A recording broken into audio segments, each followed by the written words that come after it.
Hello po guys, continuation po, WWTH Season 27, Book 10, Part 4. Part 4 na guys. Kung sino pa pong hindi nakakakita ng book 1 hanggang book 9, pakipasyalan nyo po yung profile ko guys. Ang tanging motivation ko lang po, ang tanging context po ng mga ganito kong content makapagbigay ako ng maliit na booster sa kanino mang taong magtatry magtapos ng bawat part ng mga ganito kong content. To God be the glory po. Sa Panginoon ko po inaalay ang mga ganito kong content at sa inyong lahat, sa ating lahat, bilang pagninilay po natin ng pagpapakita natin ng respeto at pagmamahal sa dakilang Diyos at sa kanyang bugtong na anak na malapit ng bumalik. Upang pumili, bigla ang pagbabalik. Yan po yung denominator na rapture. So, to God be the glory po talaga guys. Sa kanya po ang lahat ng pagpapasalamat ko. At sa inyong lahat na nagtatagang manood ng mga ganitong content. At yung iba po ay nagbibigay pa ng puso. Maraming salamat po. Si God na po ang bahala. Ang atin na pong Creator ang bahala sa bawat isa sa atin. Amen. Hari manawari po isang ligtas at payapang lugar at isang malusog na pangangatawan. Ang tanging panalangin ko sa sino mang nakakakita ng content ko, 10 ng kanyang buong pamilya. Amen. So to God be the glory po talaga ulit guys. Halo-halo po itong book 10 ko na to. Pagkatapos po nitong lahat ng part ng book 10 ko, mali part 4 na po to guys, baka malito ako, part 4. Magkakaroon po ng season 28 hanggat kaya ko pa po, hanggat niloloob pa po ng Panginoong makaya kong makagawa ng ganitong content. Kasi ito po talaga ipagpapakita ko ng pagpapasalamat ko sa Kanya sa pananatili ko pa rin pong buhay at malusog kahit papano. Kasi ako po 2 times cancer survivor po ulit. Ako guys, 2 times cancer survivor, paulit-ulit ko po yung idinadagdag kasi para po magbigay din ako ng maliit na inspirasyon sa lahat ng taong nakakakita ng content ko. Ako po isang ordinaryong tao lang. Ako po pinagaling ng ating Panginoon. Naniniwala po ako na kaya ako gumaling hindi ko pa talaga oras. Ibig sabihin makikita ko pa pala yung ibang mga bagay-bagay na mangyayari sa buhay ko. And who knows po, malay ko po ba, pati kayo na nakakakita ng content ko, magkita-kita tayo dun sa buhay na paparating, na iririgalo ng ating dakilang Creator sa bawat isa na magtatagumpay hanggang sa huling labanan, yung nga pong Armageddon. Kasi lahat po ng katiting na input po ulit, lahat po ng matuchosen ay magiging mga warrior po. Lahat po tayo isasama ng ating Panginoon sa huling siglo, dun po sa millennial sovereignty ng ating Panginoong Hesus.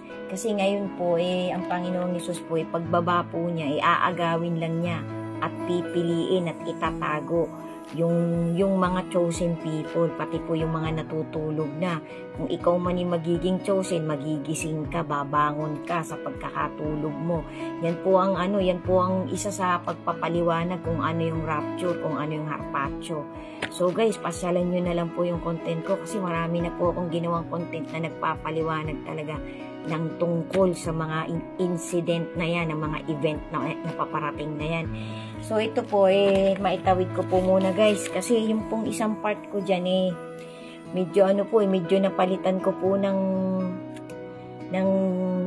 background sound yung ko, although meron na po yung parang subtitle sa ibaba napalitan po kasi napindot ko po yung isang music background so ito po yun guys, nabura po kasi ulitin ko lang po guys, bibilisan ko para po makapagsalita pa ako ng iba pang mga context nitong content ko na to na book 10 nga po, season 27, WWTH. So guys, thank you talaga sa inyong lahat na nagtatapos ng content ko. Sigad na po ang bahala sa ating lahat. So, these are the characteristic or qualities of people that Satans fear the most. So, ito po ay mga individuals which is formidable against Satan's tactics and schemes. So, number 1, Satan fears individuals who have a strong and unwavering faith in God, our Creator.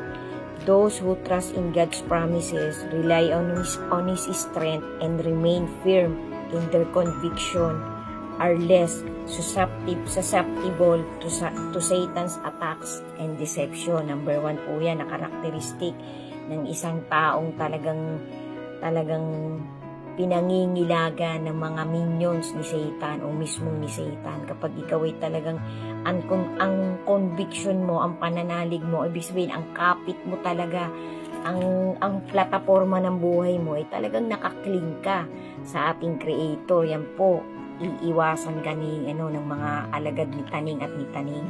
So, ang number 2, Satan fears individuals who are knowledgeable about Scripture and actively apply God's words in their lives.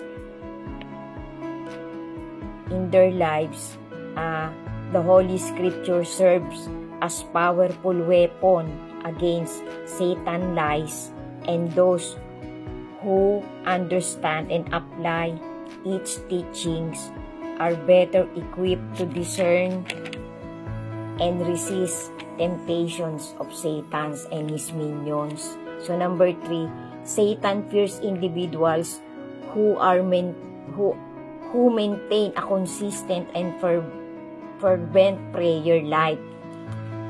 Prayer is a direct line of communication with our Creator and invites His protection, guidance, and intervention.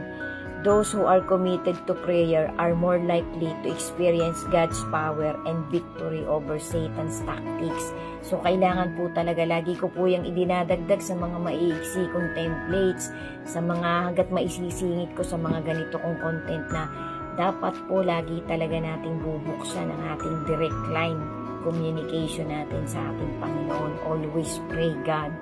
Always pray to our Creator. Amen. Number 4, Satan fears individuals who are filled with the Holy Spirit and allow Him to lead and empower their lives. The Holy Spirit provides discernment, wisdom, and spiritual gifts to believers, equipping them to overcome spiritual attacks and influences of Satan's demons. So, number 5. So, kailangan po talaga, guys, huwag natin pababayaang iwanan tayo ng Holy Spirit natin. Kasi ang Holy Spirit po ay umaalis sa isang particular na tao kapag ang taong yun ay laging masama ang kanyang ginagawa. Pinalulungkot po natin ang Holy Spirit na ipinapahiram sa atin ng ating Creator. Huwag po natin pababayaang iwan tayo ng ating Holy Spirit sa pamamagitan ng pagtuloy-tuloy nating maging masama. Ibig sabihin, masasama ang mga ginagawa natin sa buhay natin. Umaalis po ang Holy Spirit natin. Pag wala na po tayong Holy Spirit, maa-attack po tayo ni Satan at ng mga alagad niya. Amen. So number 5, individuals who live in obedience to God's commandments and walk in righteousness. Those who submit their lives to God and resist the temptations of sin demonstrate their allegiance to Him, and Satan has less influence over them. So, kapag ikaw ay talagang sumusunod sa mga law-abiding rules ng ating Creator, lalayuan ka ng mga masasamang tactics at mga masasamang deception ni Satan at ng kanyang mga alagad. Amen. Sundan nyo pa po, to God be the glory po. Sana po itapusin nyo ang lahat ng part ng book 10 ko na to, kasi ito po ay pagtatapos ko na ng season 27. To God be the glory po. Thank you po sa inyong lahat na nakakakita ng content ko. Pagtibayin nyo po ang pananalig na pinangahawakan nyo habang malakas pa tayo, kasi weapon po natin ang faith natin at ang banal na salita ay isabuhay po natin ang banal na salita ng ating Creator through His begotten Son. To God be the glory po. Thank you po for watching. Be steadfast in your faith and always pray a lot. Amen. May kasunod po. Maraming salamat po. Ingat po tayo palagi and pray a lot.